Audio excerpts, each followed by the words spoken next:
Welcome guys, welcome to the blog. আজকে আমরা article 21A দেখবো। আর্টিকেল 21A কী বলেছে? আর্টিকেল 21A বলেছে education should be compulsory for every person or every child, rather not person, child, যার বয়স হলো 6 থেকে 14-র মধ্যে, মানে 6 to 14 এজ গ্রুপের মধ্যে যারা যারা আছে তাদের কিন্তু এডুকেশন কম্পালসারি। কেন? আমরা দেখেছি অসাক্ষরতার জন্য, মানে যেহেতু লোকটা স্বাক্ষর নয়, যেহেতু লোকটা শিক্ষিত নয়, তাই জন্য তাকে লোক ঠকিয়ে দিচ্ছে। এরকম অনেক দেখেছি, স্ক্যাম হয়েছে, অনেক ঘটনা ঘটেছে। তো সাক্ষরতাটা খুব ইম্পর্টেন্ট, সেটা article 21A right two education বলা আছে।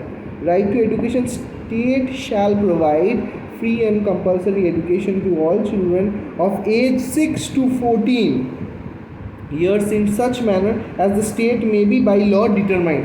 এবার একটা লোককে মনে করো, বাচ্চাদেরকে অনেক হয় খুব গরিব, তারা কিছুতেই বাচ্চাদের পাঠাতে চায় না, তার বদলে দিন মজদুর করায় বাচ্চাদের, যাতে কিছু রোজগার করা যায় টাকা।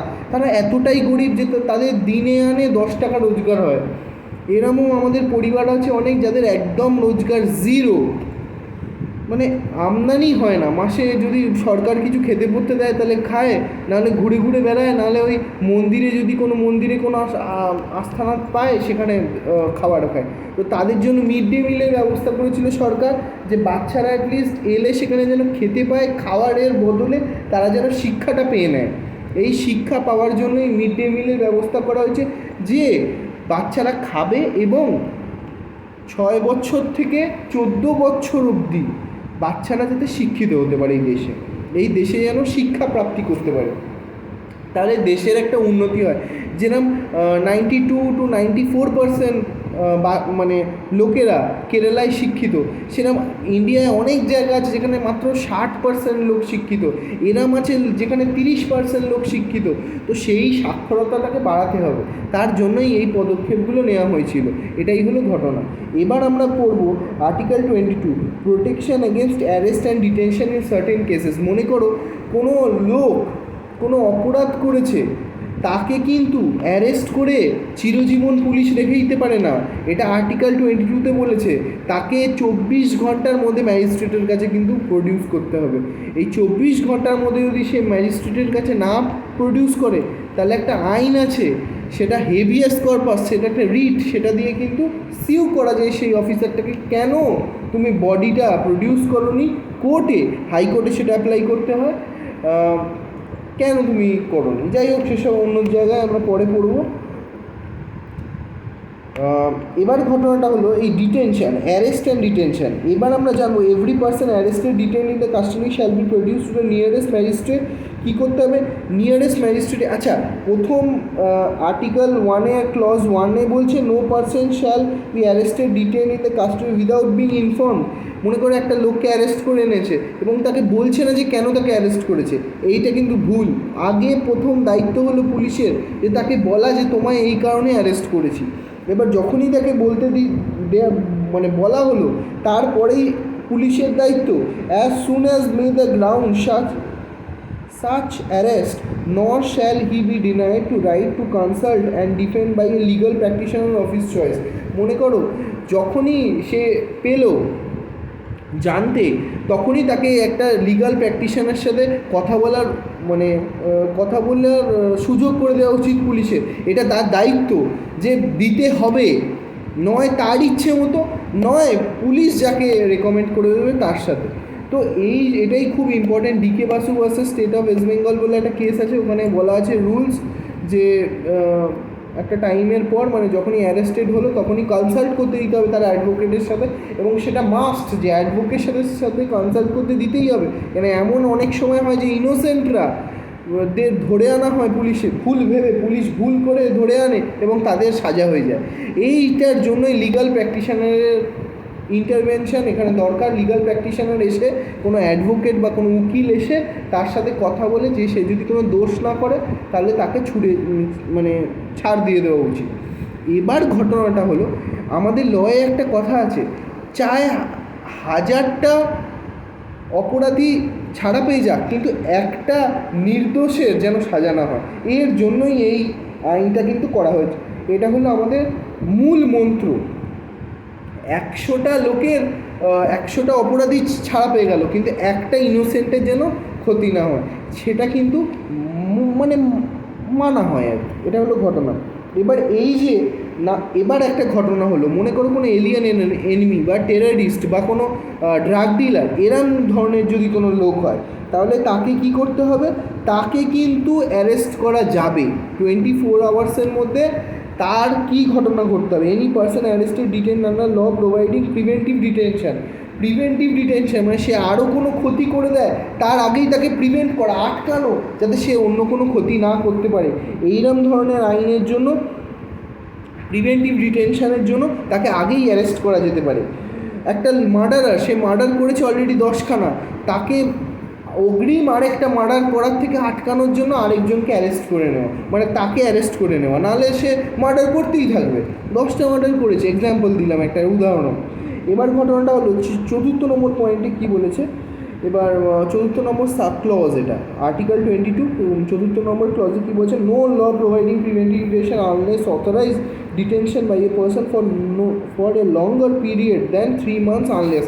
একটা লোককে প্রিভেন্টিভ ডিটেনশনে 3 মাসের বেশি কিন্তু রাখা যাবে না, এবং 3 মাসে যদি রাখতে হয় তাহলে কিছু কন্ডিশন মেনে চলতে হবে, কিছু বাধ্যতামূলক জিনিস আছে যেটাকে মেনে চলতে হবে। সেটা কী হবে, অ্যাডভাইসারি বোর্ড তৈরি হবে, সেই অ্যাডভাইসারি বোর্ডের মধ্যে কারা থাকবে, consisting জাজেস who have been qualified appointed as জাজেস of high court. হাইকোর্টের জাজ, কোনো ডিস্ট্রিক্ট কোর্টের জাজ সেখানে বসানো যাবে না, সেই অ্যাডভাইসারি বোর্ডের মধ্যে হাইকোর্টের কিছু জাজকে নিয়োগ করা হবে এবং রিপোর্ট করা হবে before the expiration of the said period 3 months that there was an opinion sufficient cause for the detention, এবং তাদের থেকে পারমিশন নিতে হবে এই অ্যাডভাইসারি বোর্ডের থেকে, যে আমাদের কাছে সাফিসিয়েন্ট কজ ছিল, 10টা মার্ডার করেছে তাই আমরা করেছি, অলরেডি ড্রাগ সাপ্লাই করে দিয়েছে অনেকগুলো হোটেলে বা অনেকগুলো বারে, তার জন্য অনেক লোক মারা গেছে, যাতে ও আর না করতে পারে তাই জন্য ওকে অ্যারেস্ট করা হয়েছে।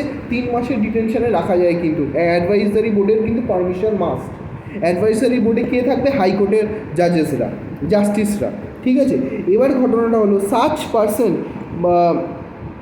এবার ঘটনাটা হলো such person is detained according with the provision of any law made by the parliament under subclause A and B clause 7। তার মানে কী হবে, A and B clause 7-এ কী বলা আছে সেটা আমরা পড়ব। আচ্ছা, 5-এ কী বলা আছে, when a person is detained under pursuance of any order provision authority shall be made to communicate to the grounds of the order and afford the earliest opportunity of making representation against the order। এবার মনে করে একটা order court দিয়েছে, ওকে প্রস্তুত করা হয়েছে, আসামিকে কোর্টে পেশ করা হয়েছে এবং তার এগেনস্ট অর্ডার বেরিয়েছে, এবং তাকে দ্রুত একটা সুবিধা দিতে হবে যে একটা লয়ার তাকে ব্যবস্থা করে দিতে হবে যে ওই অর্ডারটার এগেনস্টে লড়বে। কেন, প্রতিটা লোকের কেস লড়ার অধিকার আছে, নিজেকে রিপ্রেজেন্ট করার অধিকার আছে, নিজেকে মানে দর্শন করানোর অধিকার আছে, কার কাছে, কোর্টের কাছে। সেটা কে করবে, অবভিয়াসলি একজন অ্যাডভোকেট। কেন, সাধারণ মানুষরা আইন অতটা জানে না, বোঝে না, তার জন্য একটা আইনজ্ঞর দরকার, তিনি একজন লয়ার, প্র্যাকটিশনার কিন্তু অবভিয়াসলি, ঠিক আছে। ডিসক্লোজ, এবার হলো nothing in the shall 5 require any such order referred in the clause disclosed as authority considers against the public interest to disclose। এবার মনে করো নাথিং ইন দ্য অর্ডার, তার মানে বুঝতে হবে।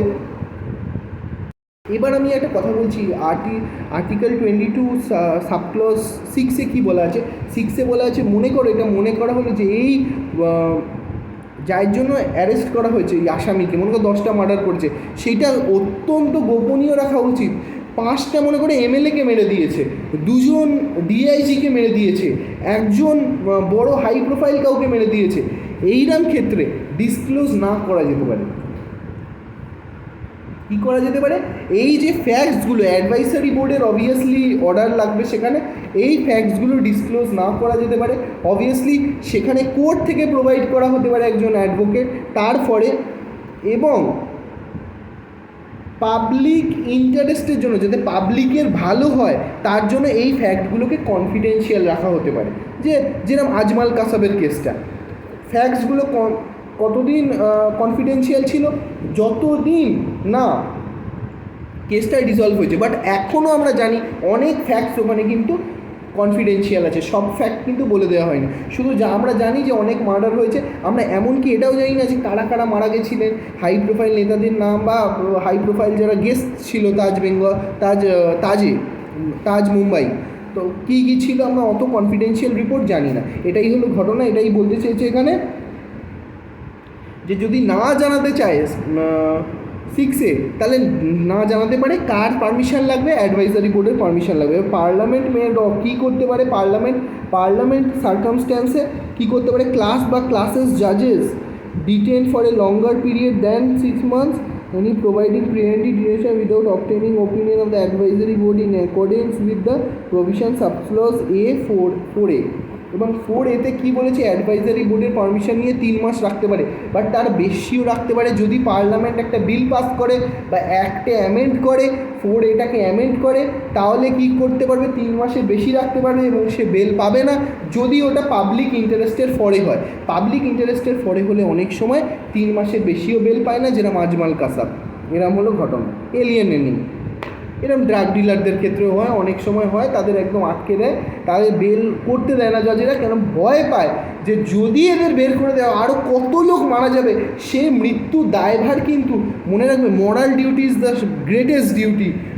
আমি যদি কাউকে মানে একটা জিনিস তোমায় বুঝতে হবে, এই যে যদি মরে যায়, জাজেরও একটা কনসিয়েন্স আছে, জাজকেও একদিন ভগবানের কাছে যেতে হবে, ভগবানের দরবারে, তার মাথায় কিন্তু সেই অভিশাপগুলো পড়বে। এই জিনিসগুলো মনে রাখতে হবে যে এত লোক মারা যাবে, সেটার কিন্তু ফল আছে প্রতিটা কাজে। এটাই হলো ইম্পর্টেন্ট। মোরাল ডিউটি হিসেবে এটা করা হয় না, মোরাল ডিউটি হিসেবে তাদের বেল দেওয়া হয় না, যাতে ভয় পায় লোকে যে আরও যাতে কারোর ক্ষতি না হয়ে যায়। এটা হলো ঘটনা।